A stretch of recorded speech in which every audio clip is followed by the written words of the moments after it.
Boa noite, pessoal, tudo bem? Sejam bem-vindos a mais uma live da Keep Saúde. E hoje o assunto que a gente vai conversar, vou ter dois convidados queridos e que vão falar bastante sobre o tema, é sobre câncer de mama e câncer de próstata. A gente está se encaminhando para o final do Outubro Rosa, começo do Novembro Azul, e a gente tem alguns dados, né? 24% dos casos de câncer em mulher são o câncer de mama. Já em 2020, mais de 66 mil novos casos de câncer de mama foram registrados no Brasil. Na população masculina, é o câncer de próstata, que ele é o mais comum. Ele chega a 29% de diagnóstico no país, de acordo com o Instituto Nacional do Câncer. Para tirar todas essas dúvidas, né, eu vou ter dois super convidados aqui. A doutora Carla Cristina Marques, médica de família, desse time da Keep Saúde. Carla, seja bem-vinda. Obrigada.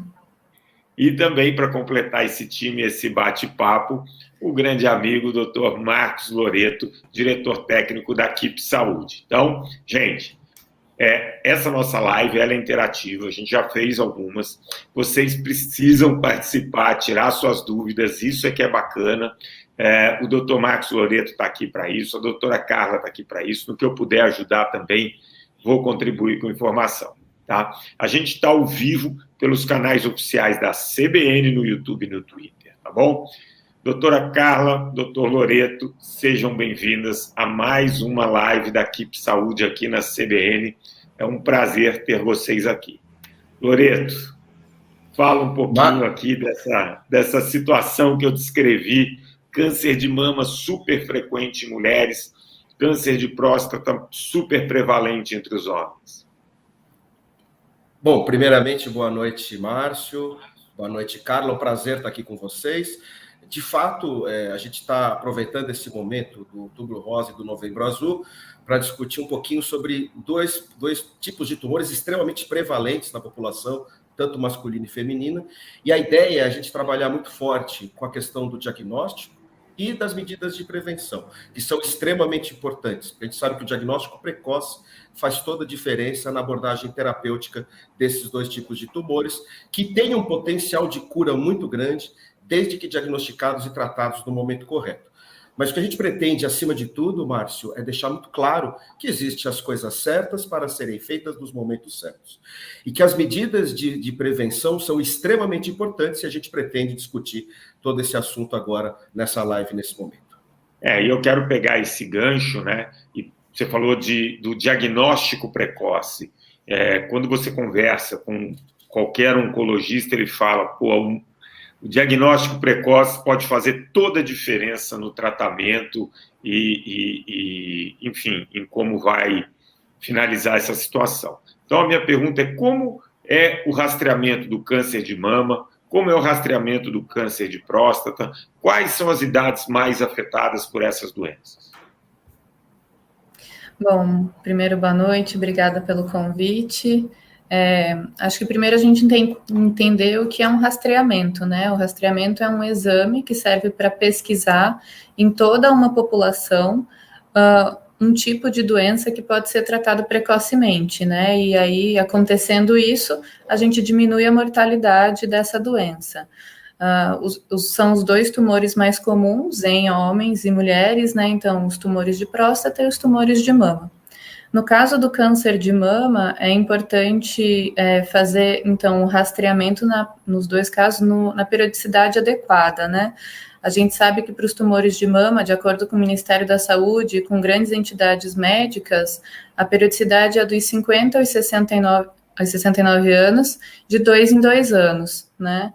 E para o rastreamento de câncer de próstata, a gente pode falar um pouquinho melhor, mais detalhado, que tem, acho que, algumas particularidades, mas para o tumor de mama, a gente sabe que é nessa faixa etária. Você falou entre 50 e 69 anos de idade. Obviamente, é a média, enfim, é a recomendação. Mas tem problema fazer esses exames antes? Porque você, eventualmente, acaba sempre ouvindo falar de alguns casos de pessoas mais jovens? Acho que o importante é entender um pouco que o objetivo do rastreamento, então, é para procurar a doença em quem não tem sinais. Esses casos fora dessa faixa etária, a gente precisa pensar quais são os sinais de alarme que devem fazer as pessoas procurarem um atendimento mais brevemente, né? No caso de exames de rastreamento periódicos, né, bianuais, que seria no caso do câncer de mama, a indicação é essa idade, porque ao fazer antes, a gente acaba tendo um sobrediagnóstico, ou seja, a gente diagnostica muitas coisas que não são doenças graves ou que não viram doenças graves, né? Esse é um conceito muito novo na medicina e vem muito do desenvolvimento tecnológico.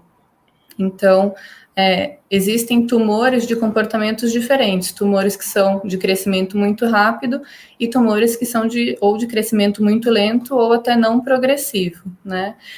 Diagnosticar tumores muito lentos ou não progressivos numa população jovem causa problemas, causa sobretratamento, causa intervenções desnecessárias, fora toda a parte de preocupação, de... Com certeza, né? É um diagnóstico muito difícil e a gente ainda precisa de mais estudos para entender como que são os comportamentos dos tumores. Acho que esse precisa ser também um dos focos, né? A gente sabe que cerca de 20 a 30% dos nódulos diagnosticados como câncer em exames de mamografia, na verdade, não têm um comportamento tão agressivo, né? Eles poderiam ficar lá e serem acompanhados. Mas ao se diagnosticar isso, a gente não consegue definir ainda. Então, acho que é importante pensar sempre nessa faixa etária, na necessidade dos exames periódicos nessa faixa etária, e falar também sobre a percepção corporal, sobre o conhecimento de sinais de alarme que devem fazer as pessoas procurarem atendimento rápido. Tá. E aí você falou entre 50 e 69 anos, é uma faixa que você tem que ir anual, né, fazer esse exame, esse rastreamento. Isso você falou em pessoas que não apareceram com nenhuma anormalidade. Que anormalidades seriam essas que as pessoas que estão nos assistindo aqui possam, enfim, se detectar, procurar um médico, alguma ajuda? Isso que é muito importante a gente conversar, né? Então, existem alterações nas pessoas que têm mamas que devem ser investigadas precocemente. Alterações na pele, por exemplo, alguma ferida que não melhora, uma secreção que sai pelo mamilo, principalmente se for água ou sangue, e uma sensação de nódulo, né? Em pessoas que ainda menstruam, pode-se esperar menstruar e fazer de novo essa palpação para ver se ainda tem alguma coisa. Às vezes é um sintoma pré-menstrual, né? Mas ao se perceber um nódulo, alguma ferida diferente, alguma alteração na pele, ou saída de secreções pelo mamilo, precisa se procurar atendimento. Bacana. Eu e o Loreto, a gente conversa muito, né, sobre, enfim, várias... O doutor Loreto é médico, né, então eu falo com ele muito de doença, mas a gente também fala como o estilo de vida pode ajudar a prevenir alguns tipos de câncer. E o câncer de mama é um desses tipos de câncer onde o estilo de vida pode ajudar bastante, né, Loreto, cara? Sem dúvida, Márcio. Aliás, na oncologia como um todo, a gente sabe que muito do que acontece na transformação ou na malignização das lesões são hábitos não saudáveis, vamos colocar dessa forma, né? Então, a gente sabe que existe uma predisposição genética, e não é todo mundo que tem essa predisposição genética que, de fato, vai desenvolver a lesão cancerígena. São necessários alguns estímulos externos que agem sobre essa alteração genética e que acabem levando à evolução para a formação de um câncer ou de um tumor. Tá? Então, isso vale de maneira genérica, não é só para a próstata e a mama que isso acontece. Dando alguns exemplos, né, a gente sabe que o tabaco tem uma relação muito forte com o câncer de pulmão, com o câncer de laringe, etc.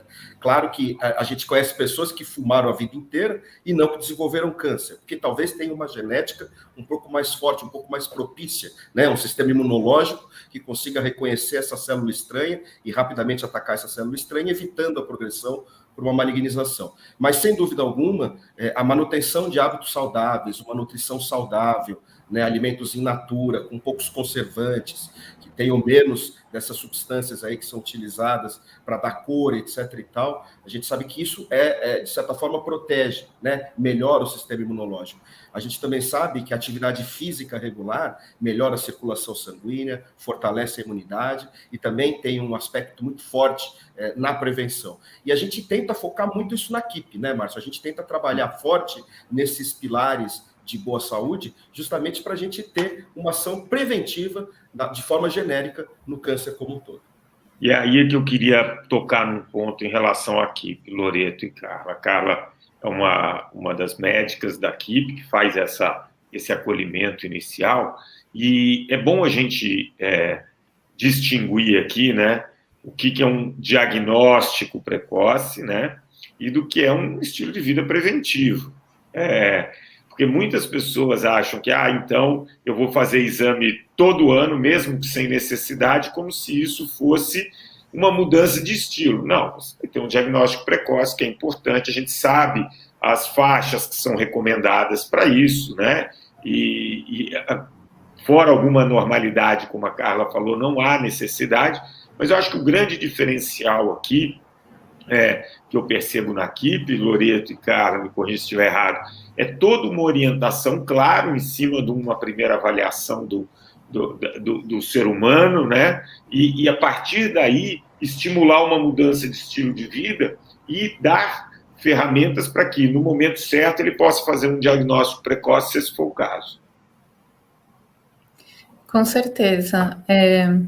Acho que também distinguir que o exame não é preventivo, né?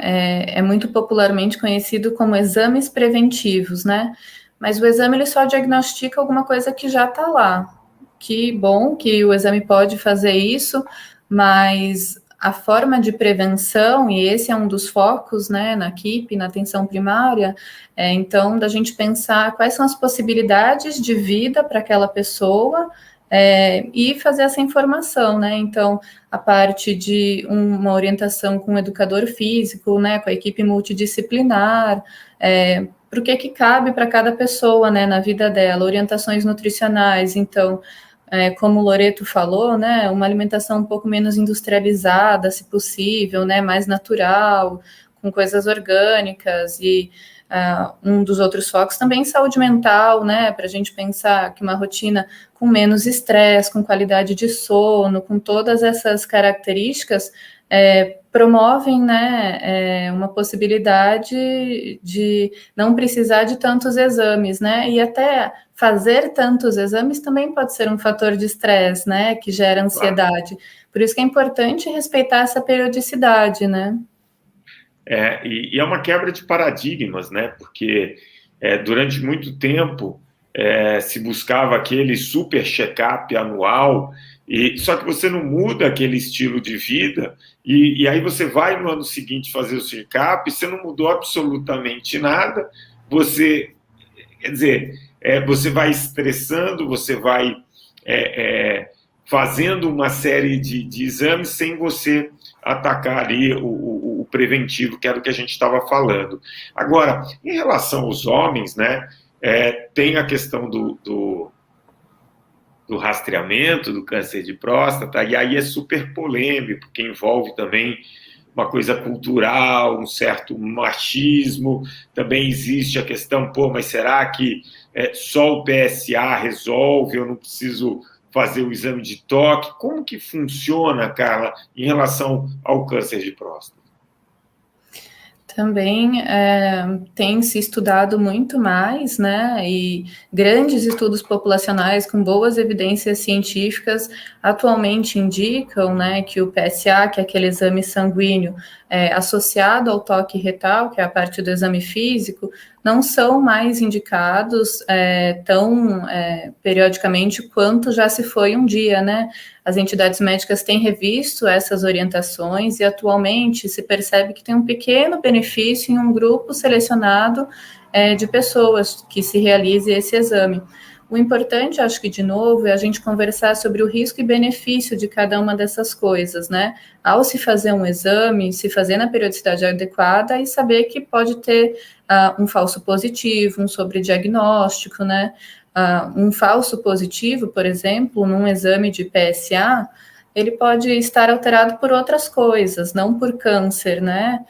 Muitas coisas podem alterar um exame de PSA e não quer dizer que aquilo é câncer. E aí, às vezes, a pessoa precisa se submeter a uma biópsia desnecessária ou um procedimento cirúrgico desnecessário que tem complicações, né? O sobrediagnóstico seria um resultado positivo, mas daquele tipo de tumor que a gente já falou que tem no câncer de mama, de um tumor que seria muito lento ou não progressivo, né?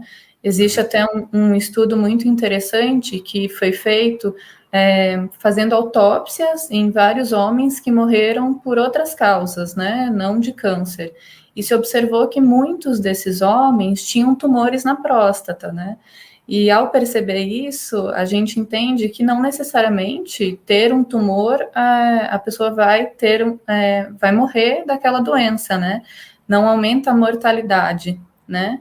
Então, é importante pensar nisso, até porque o sobretratamento, ou seja, todas essas intervenções, né, no caso do câncer de próstata, podem gerar impotência sexual, incontinência urinária, que são intervenções que vão ficar para o resto da vida dessa pessoa, né, e sendo que não necessariamente precisariam ter sido realizadas, né, acho que essas intervenções médicas, a gente viu também muitas coisas que aconteceram até mesmo com o exemplo da Covid, né. Tá. E qual a idade de fazer esse rastreamento no caso do câncer de próstata?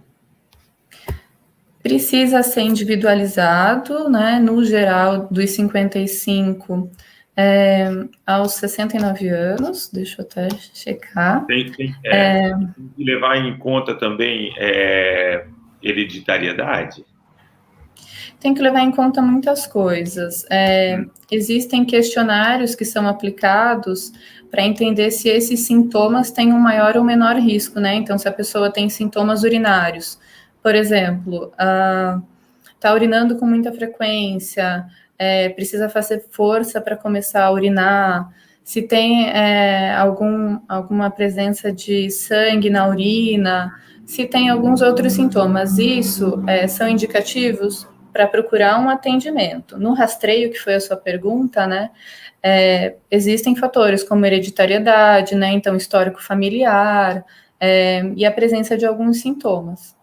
Tá. E aí, eu vou aproveitar para puxar umas dúvidas que apareceram aqui.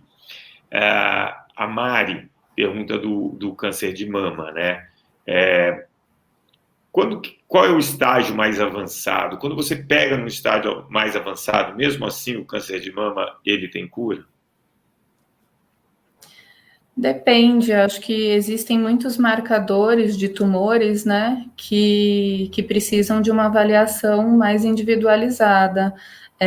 Existem tumores que vão responder à radioterapia, existem tumores que vão responder à quimioterapia, à cirurgia, ao uso de medicações, né? Então, depende.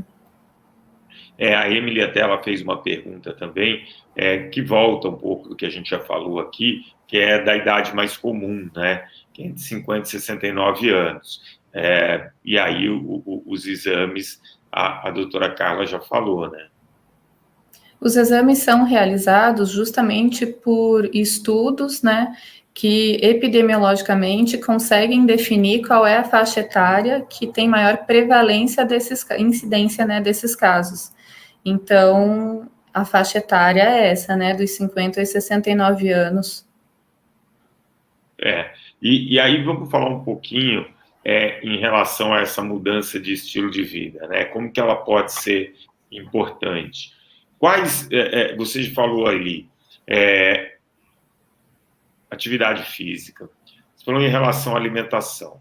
Alimentação, a gente pode falar também de maior consumo de fibras, o doutor Loreto falou de produtos mais in natura, evitando os ultraprocessados. O álcool também é fator de risco para esses dois tipos de câncer? Também é um fator de risco. álcool, cigarro, né? Uso de hormônios pode ser um fator de risco também.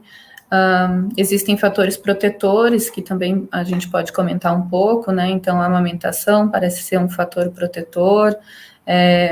O cigarro, já falei. Acho que é A isso, assim. amamentação tem relação com menor incidência de câncer de mama? Sim, amamentar tem um fator protetor para o câncer de mama. Interessante. O Domingos Moreira, ele pergunta aqui, considerando a relação risco-benefício, qual a melhor opção para prostatectomia, laparoscopia ou robótica? Aí, Loreto, eu não entendi nada. Pode deixar que eu responda. A técnica, em termos de tratamento cirúrgico, ela vai depender de caso a caso, né? A gente sabe que a técnica laparoscópica hoje é muito avançada, existem excelentes cirurgiões laparoscópicos. A técnica robótica é uma técnica mais moderna, tá? É uma técnica que acaba permitindo movimentações mais delicadas, porque o robô acaba fazendo a movimentação da mão do cirurgião, mas tudo tem a sua indicação precisa. Não dá para a gente falar que uma técnica é melhor do que a outra, tá? Isso depende muito da habilidade do cirurgião. É caso a caso, sem dúvida alguma. E aqui tem uma pergunta do Moisés que eu acho ótimo. Eu sempre ouço. O ultrassom de abdômen, né? De próstata, ele substitui o exame de toque se você faz o PSA e o ultrassom? Não, eu acho que é exatamente o que a doutora Carla estava comentando, né? Na verdade, a gente tem que levar em consideração uma série de fatores. Porque a gente pode dizer que talvez eles possam ser complementares, né? A gente não pode nunca falar que um substitui o outro. Quando a gente tem um nódulo de fato palpável, evidente, talvez o exame ultrassonográfico ajude a complementar um diagnóstico de um nódulo palpável, né? Então, o que eu estou querendo dizer é, não substitui um em relação ao outro. E às vezes o ultrassom, ele diagnostica um nódulo indolente, né? O que é um nódulo indolente? É um nódulo que não significa absolutamente nada, e de repente você submete essa pessoa a uma biópsia totalmente desnecessária, com o risco de infectar a próstata, porque esse é um grande problema da biópsia prostática. Você pode levar bactérias para dentro da próstata e causar uma infecção prostática. Aí o PSA sobe por conta de uma prostatite e fica todo mundo desesperado, cara, de fato ele está com câncer porque o PSA aumentou. Então veja a confusão que você pode acabar desenvolvendo, né, de uma má indicação ou de uma sobreindicação, conforme a própria doutora Carla comentou. Interessante, mas vamos lá, vou explorar esse assunto que eu acho que eu peguei aqui a ideia do Moisés. É normal a pessoa evitar o exame de próstata, o toque, é normal. Aí o cara vai lá, faz o exame de sangue, PSA baixinho. Aí ele faz um ultrassom ali, não detectou nada. Mesmo assim, ele precisa fazer o exame de toque? Não. Não. É isso. Acho que existe a periodicidade adequada e os exames adequados para a gente evitar uma cascata de exames desnecessários, né? Se a gente também não para uma investigação que, né, tendo um PSA normal, um exame normal, a gente não precisa continuar essa pesquisa, né?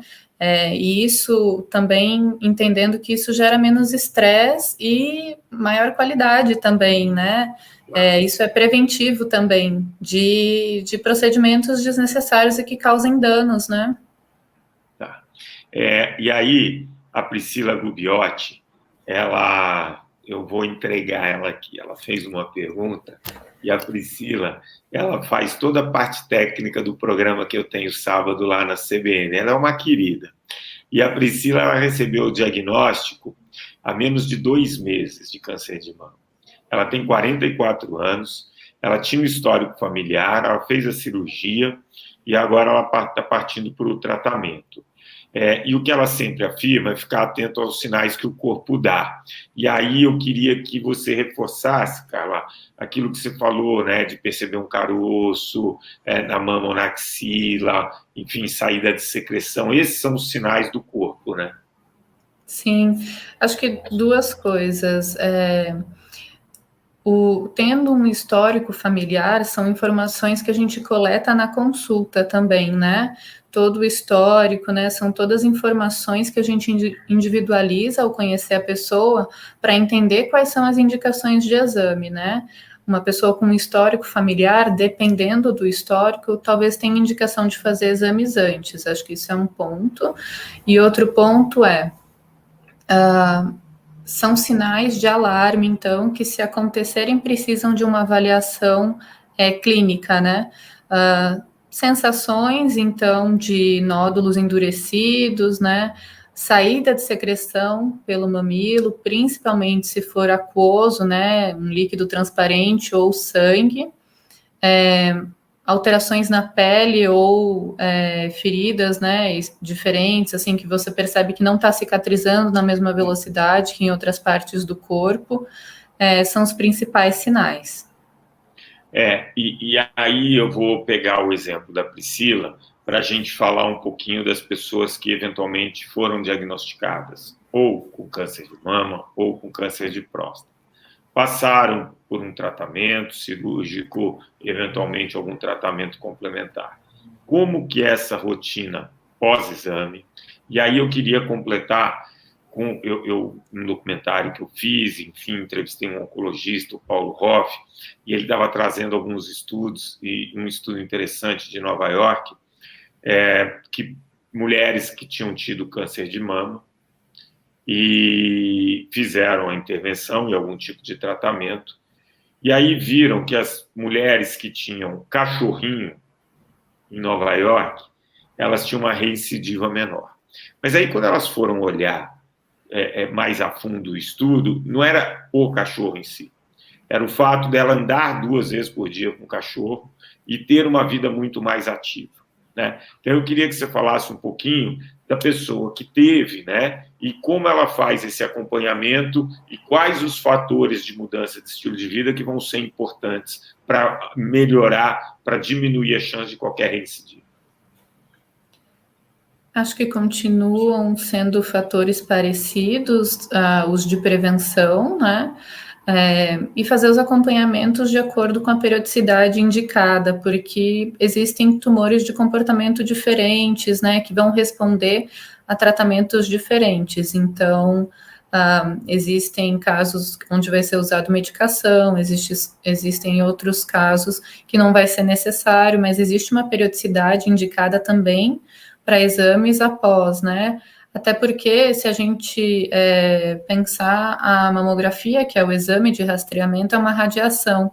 Então, tudo isso precisa ser na periodicidade indicada, porque a radiação também é um fator de risco para câncer, né? Então, todas essas coisas precisam ser levadas em consideração, mas a parte do álcool, do cigarro, dos hábitos, né, da alimentação, da atividade física, continuam sendo boas práticas, né, boas orientações nesse pós-operatório ou pós-tratamento. E é interessante, né, porque eu falei aqui olha, mulheres que tiveram câncer de mama e tal, e aí o pessoal já dando aquela cornetada, pô, Márcio, mas claro que é mulher que teve câncer de mama, mas não é bem assim, né, Carla e Loreto, a gente tem uma porcentagem menos, mesmo que pequena, de homens, né, que tem câncer de mama. Que porcentagem é essa? É baixa, né? É cerca de 1% de todos os tumores são tumores em homens cis, né? É importante a gente também pensar em população trans, que também, às vezes, é uma população muito excluída dos sistemas de saúde por não conseguirem acesso, por vários tipos de preconceitos, né? E esse é um cuidado que a gente também tem na nossa equipe, né? De acessibilidade a essas pessoas, que as pessoas possam falar sobre suas particularidades, seja quais forem, né? E é uma população que muitas vezes é negligenciada, então os rastreamentos para essa população também são importantes de serem realizados, né? Tá, muito interessante. E aí eu quero trazer uma dúvida aqui do João Renato Negrão. A gente, toda vez que vem falar aqui, eu lembro que antigamente eu falava assim, Loreto, atividade física eu negocio, né? Eu não gosto de correr, não gosto de ir na academia, acumula passo, sobe escada, quebra tempo sedentário. Alimentação a gente negocia. Pô, não abro mão disso. Pô, come menos, come mais. E você vai negociando. Enfrentamento das emoções, a gente negocia, né? Tem dia que você vai estar mais irritado e tal. O sono, pô, não estou conseguindo dormir aqui, posso não. Você vai negociando. Tem uma coisa que a gente não negocia, que é cigarro. E aí, o João Renato Negrão, ele pergunta se a equipe tem tratamento ou incentivo ou algum procedimento que ajude a pessoa a parar de fumar. Com certeza. Opa, desculpa, Loreto. Não, por favor, Carlos. Acho que assim, sem dúvida, acho que as campanhas antitabagistas, e hoje a gente tem várias modalidades que auxiliam a tentar parar de fumar, e essa é uma estratégia extremamente importante para a oncologia como um todo. Não só para a oncologia, mas para a doença aterosclerótica, também para outras doenças cardíacas, que tem uma relação muito forte com o tabagismo. A gente sabe e a gente conhece muito os números e as estatísticas negativas que estão por trás do hábito tabágico. Então, claro que a Equipe Saúde trabalha muito forte com as campanhas antitabagistas, com os grupos de trabalho para tentar prevenção, redução do hábito tabágico, a progressão lenta, né, a redução progressiva do tabagismo até a sua cessação completa. E a gente precisa substituir o tabaco por outra coisa, né, Márcio? Porque o grande problema... Isso, é exatamente isso. É trabalhar com essa substituição que faz todo sentido. E é interessante, né, Loreto, que você falou de campanhas. Se a gente lembrar na década de 80, começo da década de 90, o Brasil tinha cerca de 30% da população fumante. Hoje você tem menos de 10%, né? Então, isso se deve, claro, a uma campanha e a tratamentos que ajudam a pessoa a largar o vício do cigarro. E a atividade física, ela ajuda muito nesse processo, né? Porque muitas vezes a pessoa fuma ali por uma ansiedade, já é um hábito, e você fazendo atividade física, você consegue também diminuir estresse, ansiedade, enfim, você secreta uma série de neurotransmissores que são responsáveis por uma sensação de bem-estar, você vai ter um sono mais reparador. Então, esse processo, obviamente, é abordado, até porque esse é um fator de risco, como o Loreto bem disse, não só para o câncer de mama, não só para o câncer de próstata, mas de uma maneira geral. Agora, eu queria saber, vocês dois que são médicos, né, quais as situações mais corriqueiras em relação a esses dois tipos de câncer que vocês acabam encontrando, seja no consultório, seja conversando com amigos oncologistas, que você vivencia, o que você acaba ouvindo e que é importante compartilhar como conselho para as pessoas que estão aqui nos assistindo? Acho que para diagnóstico, o mais comum são nos exames de rastreamento encontrar esses casos, mas acho que é entender as pessoas como um todo, né? É comum ouvir de pacientes que, de repente, a pessoa virou a doença, né? A pessoa virou aquilo, assim.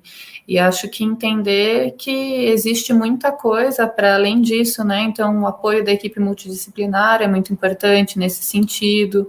Trazer a família para perto, para a gente entender também, né, o que pode ser feito em toda aquela relação, porque é uma família que também está sendo afetada por isso, né, todo esse acompanhamento ao longo do tempo, e acho que especificamente a gente está falando de tumores que são de partes, né, que tem a ver com sexualidade também, né, então que podem ter impactos nisso também, que geram dúvidas também, né, sobre possibilidades, né, futuras e tal. Então, acho que esse cuidado compartilhado entre equipe e família ao longo do tempo, né, apoiado nas melhores evidências científicas, acho que é a melhor forma de cuidado que eu entendo. Loreto, você ouve muito relato, depois eu quero contar aqui que eu ouço bastante para a gente discutir. Na verdade, eu ia até usar uma outra vertente, Márcio.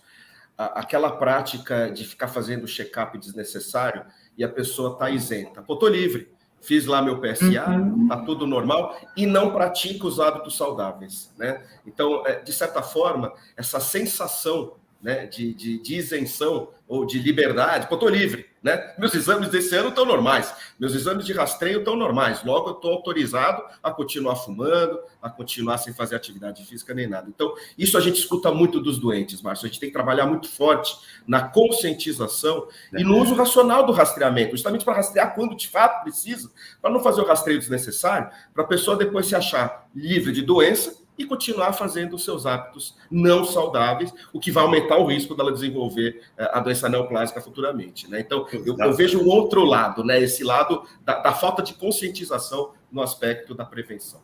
Você sabe que isso é uma coisa que acontece na clínica, que eu acabo vendo às vezes, quando eu atendo as pessoas aqui na consulta.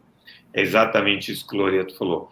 Fiz meu check-up, tá tudo bem. O cara tá todo estragado, né? Mas, assim, ele não teve uma doença grave instalada, como um câncer, como, né? E aí, assim, a sensação dele é, puxa vida, ele sofre enquanto não sai o resultado, ele fica rezando. Aí ele, em vez de mudar, não, ele mantém os hábitos e no ano seguinte, ou a cada 2 anos, para até que ele salve o conduto, ele faz o exame e fica rezando e sofre com aquilo, né? Quer dizer, quando você faz um exame desse, não é porque não tem uma doença grave, mas você tem tantos outros indicadores que o seu estilo de vida não vai bem, que, por que eu vou conviver com vários fatores de risco alterados? Né? Se eu tenho muitos fatores de risco alterados, o risco de eu desenvolver uma doença dessa no futuro, ele é maior. Então, eu trabalho o meu estilo de vida para minimizar os fatores de risco alterados. Se eu consigo controlar esses fatores de risco, é melhor. E aí eu quero trazer o que eu ouço aqui, que é louco, o que eu ouço aqui é loucura. Quero ver vocês agora responderem as dúvidas que chegam para mim. Não, água com limão. Eu tomo água com limão, porque água com limão evita câncer. Tenho certeza que vocês já ouviram isso. Outra, é o pH da água. Eu tomo água com pH 9, 10, cura câncer. O que vocês dizem desses mitos? Acho que, culturalmente, uma pílula mágica todo mundo quer, né? Que resolva todos os nossos problemas, assim. E não tem check-up mágico feito fora da periodicidade, né? Não tem exame que previna, né? Assim, tem um hábito que a gente pode fazer dentro das nossas possibilidades e que tem evidência científica, né? E acho que... isso já tem tanta informação, né? Não precisa colocar informação que não é verdade, né? Que não tem milagre, não. Acho que é isso. Por isso que eu gosto, um dos pilares fortes na equipe é a gente bater muito na questão da informação de qualidade. Eu lembro de uma intervenção populacional que eu fiz em Jaguariúna, e eu ia aos UBS quase todos os dias. E uma vez um rapaz chegou lá e a glicemia estava alterada. E a enfermeira perguntou, você tem tomado o seu remédio? Não, senhora, eu estou tomando catuaba. Né? Então, a crença popular, né, isso... então, buscar a boa fonte de informação, ela é fundamental. Senão a gente cai nessas coisas e acaba aumentando sua chance, entendeu? Porque você está depositando suas fichas em coisa que não vai te dar resultado nenhum. A Graça Pires, ela fez uma pergunta super interessante. O que seria um câncer de mama raro? Seria o gestacional? O bilateral? Quais as chances de cura num bilateral? Isso é de caso a caso, mas, enfim, falar um pouquinho dessa dúvida dela, do câncer gestacional, do bilateral. Os cânceres podem surgir em qualquer fase, mas a gente já falou que a fase mais comum que surjam, né, são dos 50 aos 69 anos. Então, em teoria, um câncer raro é surgir talvez fora dessa faixa etária, né? A gente pode ver isso pela incidência de tipos de tumores. Então, tem tumores que vão ser de muita pouca incidência, e nesse caso vão ser raros. Vão ser de subtipos diferentes, mas Um câncer bilateral, por exemplo, é um câncer raro, né? Diagnosticar um tumor na gestação, até porque gestações acontecem fora da faixa etária de rastreio, são raros também, né? Tá. E aí eu vou responder a da Priscila Gubiotti, que ela perguntou, durante a quimioterapia, ela pode fazer atividade física? Alguma restrição? Claro, restrição é principalmente em cima de atividades físicas intensas. Nesse período da quimioterapia, a atividade física bem leve, bem moderada, regular, né? Claro, respeitando a limitação que você está sentindo durante o tratamento, ela é muito bem-vinda. Então, buscar uma orientação para fazer uma atividade física leve, acumular movimento, né? Isso tudo é importante por diversas razões durante o tratamento de quimioterapia, sempre conversando com o seu médico, mas sim, a atividade física, ela, nesse momento da quimioterapia, ela pode e ajuda, mas numa intensidade bem leve, porque o corpo está bem enfraquecido. A Raquel, ela pergunta o seguinte, a retirada da... Isso daí com a Angelina Jolie, sabia que havia essa pergunta. A retirada da mama, para quem tem histórico familiar, é um método preventivo? Acho que a gente ainda precisa de mais estudos sobre isso, né? Porque envolve probabilidades, né? Na medicina, a gente fala que nem 0 nem 100, né? Assim, então, envolve probabilidades e não dá para dizer com certeza que esse método vai prevenir, né? Acho que precisa ser conversado caso a caso. Porque isso é uma outra questão, né, Loreto, que acontece muito. Quando alguma pessoa com uma notoriedade muito grande, que nem foi o caso da Angelina Jolie, toma uma atitude dessa, ela influencia centenas de milhares, se não milhões de pessoas, né? E aí, muitas vezes, não vou restringir esse caso, só usei como exemplo, mas uma atitude de uma pessoa com mais notoriedade, ela pode desencadear aí, às vezes, um comportamento que não é o adequado, com excesso de exames, com excesso de procedimentos, que, na verdade, não são recomendados, né? Existe uma média populacional muito embasada pela ciência, com evidência científica, como a doutora Carla falou, e é em cima desses parâmetros, dessas organizações, seja de cardiologia, de oncologia, enfim, que a gente tem os protocolos de rastreamento, né? Isso tem um nome, né, Márcio? É medicina baseada em evidências. Então, a gente tem cada vez mais, no mundo tecnológico que a gente vive, com acesso rápido à informação, a gente precisa ter filtros e filtrar a informação adequada, embasada, tecnicamente, cientificamente reconhecida, das famosas fake news, né? E principalmente em situações como essa, onde você acaba tendo pessoas de notoriedade que fazem determinados procedimentos que ainda não foram de fato reconhecidos, aí sim a gente tem que se mergulhar profundamente nos estudos para a gente conseguir desmistificar de fato essa questão, né? Então, conforme a Carla falou, não há nenhuma evidência ainda que justifique esse tipo de procedimento, né? A gente precisa aprofundar na investigação e no conhecimento científico sobre esse assunto, sobre vários assuntos, e trabalhar sempre com a medicina baseada em evidências, né? A partir do momento que a gente tem a evidência científica que comprove que determinado procedimento, apesar de mutilante, vai ser eficaz na prevenção ou em evitar o desenvolvimento do câncer, vamos atribuí-lo a ele a consideração necessária. Agora, se a gente não tem essa evidência ainda, a gente precisa mergulhar no estudo científico para chegar às conclusões necessárias. Agora, esses 2 meses, né? Então a gente está falando do Outubro Rosa, do Novembro Azul, eles chamam muito a atenção por esses 2 tipos de câncer, que são os mais prevalentes aqui no Brasil e provavelmente na população mundial. É importante a gente lembrar, né, do estilo de vida, como isso é importante para diminuir a chance de você desenvolver algum desses tipos de câncer. Outra coisa que é bom a gente lembrar, claro que ninguém deseja isso, mas hoje a gente sabe que a medicina tem um enfrentamento muito melhor, né? Então, quando você descobre, quando você faz esse rastreio que a gente estava falando aqui, tem um diagnóstico precoce, a chance de cura é muito grande. Hoje a medicina evoluiu muito, os tratamentos evoluíram muito. mas o que está ao nosso alcance, né, Loreto, basicamente é o estilo de vida.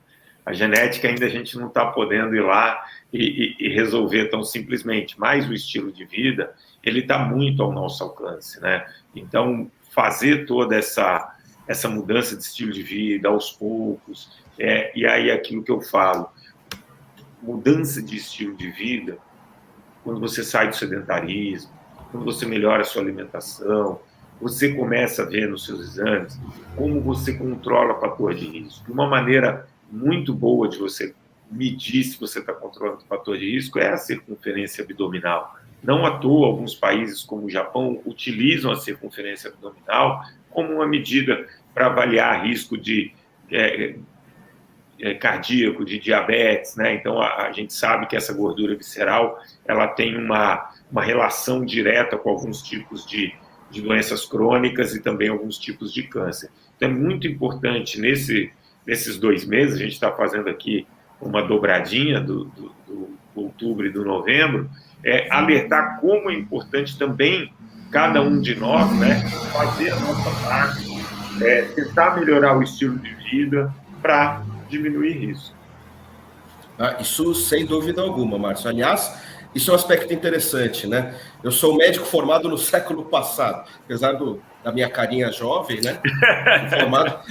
Eu me formei no século passado. A gente aprendeu na faculdade, nessa ocasião, Márcio, muito mais a tratar doença do que prevenir doença. A gente está vivendo uma mudança, né? Uma mudança de paradigma.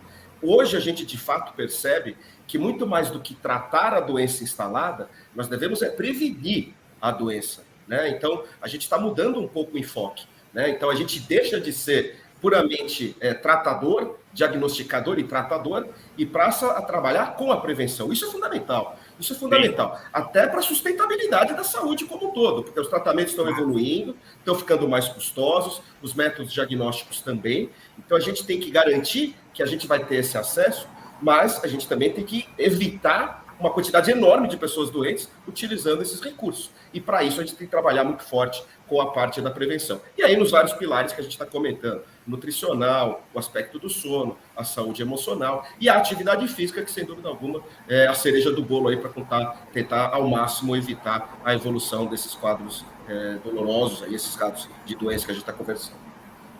Você tocou nesse assunto, né? Eu sou formado no século passado, somos formados no século passado, e aí você estava falando da questão de tratar a doença. E eu lembro de um professor meu da faculdade que ele falava o seguinte, que ele ia ficar muito feliz, o dia que no Ministério da Saúde tivesse um professor de educação física, porque ele falava assim, o médico tem que ser o ministro da doença, né? Porque essa era a crença do passado.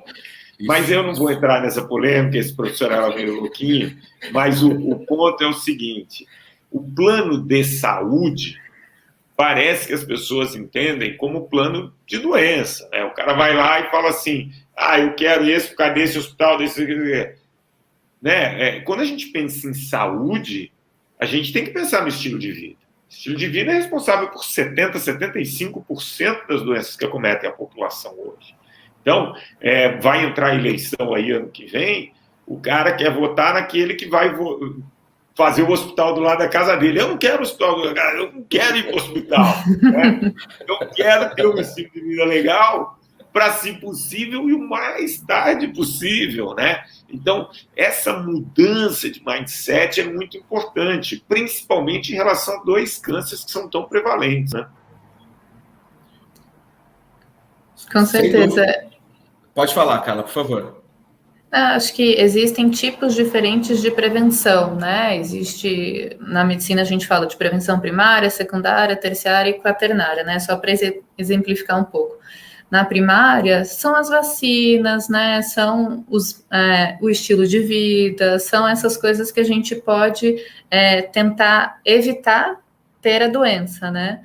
Quando a gente fala em detecção precoce, é a prevenção secundária. E tem a prevenção quaternária, que é evitar o excesso de intervenções, né? Então, acho que a gente está, talvez, falando muito de prevenção de câncer de mama e de próstata, focando em uma, né? Na prevenção secundária, que são os exames. E a gente tem que pensar nesse conjunto todo, né? Acho que é muito importante pensar e talvez é isso, a vacina da Covid está fazendo a gente pensar mais em vacinas também, pensar mais em todas essas coisas anterior a ter a doença, né? Então, medidas educacionais, né? Educação em saúde, informação em saúde, que são coisas tão importantes e que no espaço de consulta e de cuidado em saúde precisa ser compartilhado, né? As pessoas acho que estão cada vez mais procurando boas informações, né? Medicina baseada em evidências, planejando o seu cuidado, de modo até a se proteger dessas intervenções desnecessárias. E isso traz mais autonomia, autocuidado, mais conhecimento. Acho que é bem importante essa visão. Tá. Eu não gosto muito de fazer esse paralelo com o Covid, mas já que você tocou no assunto, né? Você falou em informação. Né, você tem várias maneiras de fazer essa prevenção. A informação é uma delas, então a gente teve informação de lavar as mãos, de usar máscara, né, você tem a informação. Você falou da vacina, é claro, a população vacinada em massa acabava contraindo muito menos. E quando você fala do estilo de vida, né, hoje a gente tem estudos mostrando isso, e é uma evidência forte, que as pessoas que são fisicamente ativas, que tinham peso controlado, que não, né, por conta disso também não tinham hipertensão ou diabetes, tiveram um desfecho da doença melhor, tiveram menos internação, contraíram menos a doença. Enfim, é um conjunto de coisas e não apostar isoladamente em alguma coisa, né? Com certeza. Bom, tem uma pergunta aqui da Patrícia, que ela pergunta: é comum ter câncer de mama, um nódulo de linfonodo? Porque minha tia teve que fazer mastectomia e esvaziar a axila. Se é comum isso? Sim, existem estadiamentos de tumor, né, que a gente fala, isso é de acordo com o tamanho e se existe tumor ou indícios de tumor em outros lugares, né? O linfonodo da axila, em alguns casos, no câncer de mama, precisa ser retirado, ser realizada a biópsia. Tá. Bom, a gente está caminhando aqui para o final. Hoje a gente falou bastante dos dois tipos de câncer mais prevalentes. A gente recebeu várias perguntas, foi muito bacana. Eu queria deixar esse momento final para a doutora Carla fazer alguma consideração, dar algum conselho aqui para as pessoas que estão nos acompanhando, e depois para o doutor Loreto.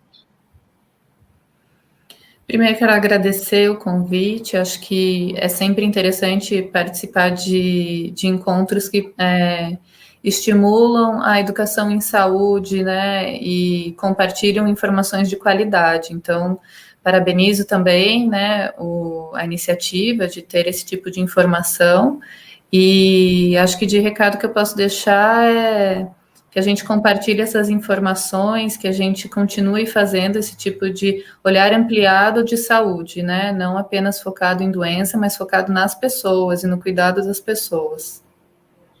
Doutor Loreto. Eu acho que eu vou na mesma linha, Márcio. Acho que a gente está tentando aqui trazer um conceito diferente, né? Trabalhar muito com a parte da prevenção, mas, acima de tudo, com a melhoria dos hábitos de vida, né? Porque o impacto que a gente tem dos mau hábitos, entre aspas, né, colocando, é muito grande. Nós estamos falando não só de doenças oncológicas, mas de doenças metabólicas e outras doenças que acabam tendo um desencadeamento provocado justamente por hábitos não saudáveis. Então, focar nesses pilares que você me ensinou, né, Márcio? Eu só aprendi com você. Fundamental que a gente trabalhe nos pilares nutricionais, na saúde emocional, na parte da educação física, na atividade física, né? E, sem dúvida alguma, ter lá o seu tempo de sono, seu tempo de descanso, para que seu metabolismo ele estabilize e que você recarregue as baterias para o dia seguinte. Eu acho que isso é a base do que a gente está conversando e a gente vai inúmeras vezes tocar nesse assunto, justamente porque o Márcio está conosco nessa empreitada para a gente conseguir engajar as pessoas na prevenção primária, que foi o que a Carla falou, que ela é base para tudo, né? A prevenção primária, ela é a base da pirâmide que vai evitar todas as outras doenças. Então, acho que ter a oportunidade de trazer essa informação, levando o conceito de que essas atitudes também evitam o câncer, acho que são de extrema importância, acho que foi bastante válida essa discussão, justamente trazendo esse aspecto. Eu fico muito feliz, né, de ver uma empresa tão séria, tão importante, né, como a Keep, investindo num novo conceito de saúde, né? Realmente é um plano de saúde, tratar a saúde, tratar o estilo de vida, e isso é lindo, né? Porque você trata o ser humano de uma maneira integral. Então, o meu recado final, ele vai em cima disso, né? Saúde mental. Então, a nossa próxima live vai falar sobre saúde mental, e a gente falou muito aqui dos pilares de estilo de vida. E eu queria, então, terminar para a nossa audiência aqui, dizendo que teve um estudo feito em Harvard, que acompanhou as pessoas por mais de 80 anos, para saber quem eram as pessoas que viviam mais e eram mais felizes. E são as pessoas que investem ou investiram em relações, né? Sejam elas familiares, com amigos. Isso não significa que você tenha que ser igual ao Roberto Carlos, com 1 milhão de amigos, como ele diria na música, mas investir em relações profundas, bacanas, porque isso parece que tem um efeito bastante positivo na nossa vida, e a gente vai tratar dessa saúde mental na nossa próxima live. Mais uma vez, doutora Carla, obrigado. Doutor Loreto, obrigado. E mês que vem a gente está aqui na próxima live da Keep, falando de saúde mental e já dando um spoiler em vista nas boas relações, nas amizades.